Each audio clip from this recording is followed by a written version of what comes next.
Hello everyone, good morning, good afternoon, and good evening sa lahat. Ayan, update natin tayo sa ating bahay. Ayan ang ating bagong dagdag investment natin sa atin dito sa Pilipinas. Dahil nga nag-for good na tayo, ayan, dinagdagan natin ang ating piggery. Ayan.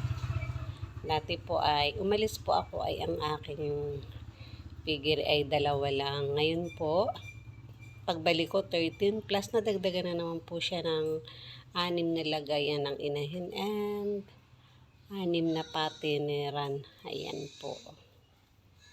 Ayan ang aking mga inahin. Ayan, may anak. Ayan. Malapit na po siyang ibenta.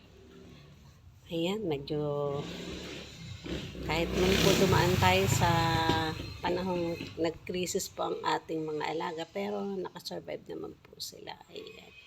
May bago po tayong mga inahin. Ayan po.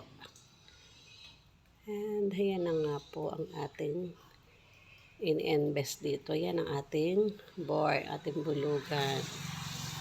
Ayan. Pasyal-pasyal tayo. May talong. Ayan po ang pinagkakabalahan natin ngayon dito sa Pilipinas. Sa pag-desisyon natin mag-for good. Ayan po.